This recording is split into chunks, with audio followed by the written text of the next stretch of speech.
നമസ്കാരം, ട്രൂ ഇന്ത്യയിലേക്ക് സ്വാഗതം. ഇന്ത്യൻ സൈനികരെ ആക്രമിക്കാനായി, ഇന്ത്യൻ സേനയെ ഉന്മൂലനം ചെയ്യാനായി പല തന്ത്രങ്ങൾ ഭീകരർ ആസൂത്രണം ചെയ്യുന്നുണ്ട്. എന്നാൽ അതിനിടയിൽ ഇന്ത്യൻ സേനയ്ക്ക് ഇപ്പോൾ കണ്ടെത്താൻ കഴിഞ്ഞിരിക്കുന്ന ഏറ്റവും പ്രധാനപ്പെട്ട ഒരു കാര്യമെന്ന് പറയുന്നത് ഭീകരരുടെ കയ്യിലേക്ക് ഈ ആയുധങ്ങൾ എത്തിച്ചു നൽകുന്നത് ചൈനയാണ്. എങ്ങനെയെന്ന് ചോദിച്ചാൽ, ജമ്മു കാശ്മീരിൽ സൈനികരെ ആക്രമിക്കാൻ ഭീകരർ ചൈനയിലുണ്ടാക്കിയ ആയുധങ്ങളും അതുപോലെ ഉപകരണങ്ങളുമാണ് ഉപയോഗിച്ചു കൊണ്ടിരിക്കുന്നത്.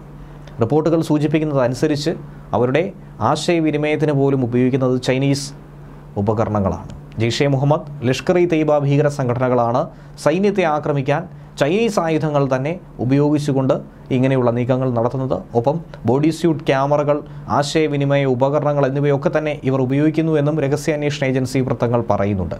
ഇതിനുള്ള കൃത്യമായ തെളിവ് സുരക്ഷാ സേന കണ്ടെത്തി കഴിഞ്ഞു.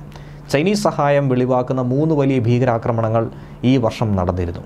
ജമ്മുകശ്മീർ അതിർത്തിയിൽ കഴിഞ്ഞ മാസം അങ്ങനെ ഒരു ആക്രമണം നടന്നു. നുഴഞ്ഞുകയറ്റ ശ്രമത്തിനിടയിൽ പാകിസ്ഥാൻ ഇന്ത്യൻ സൈനികർക്ക് നേരെ പ്രയോഗിച്ച സ്നൈപ്പർ തോക്കുകൾ നിർമ്മിച്ചത് ചൈനീസ് സാങ്കേതികവിദ്യ ഉപയോഗിച്ചായിരുന്നു. ചൈനീസ് നിർമ്മിത ഉപകരണമായിരുന്നു. ഇതുകൂടാതെ നേരത്തെയും പല തീവ്രവാദ സംഘടനകളും ഇങ്ങനെ ആക്രമണം നടത്തിയതിൽ ചൈനീസ് ഉപകരണങ്ങളുടെ സാന്നിധ്യം അന്ന് ഉണ്ടായിരുന്നു.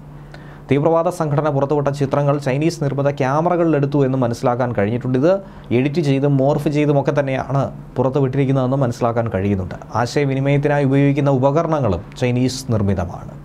ഇങ്ങനെ ചൈനയിൽ നിന്നും ആയുധങ്ങളും ക്യാമറകളും ഉപകരണങ്ങളുമൊക്കെ പതിവായി അവർക്ക് കിട്ടുന്നു എന്ന കൃത്യമായ തെളിവ് നമ്മുടെ പക്കലുണ്ട്. അതവർ ഉപയോഗിക്കുന്നതിന് പകരം ഇന്ത്യയിലെ നുഴഞ്ഞുകയറ്റത്തിനും ഭീകരാക്രമണത്തിനും വേണ്ടിയിട്ടാണ് തീവ്രവാദ സംഘടനകൾ ഉപയോഗിച്ച് പോരുന്നത്.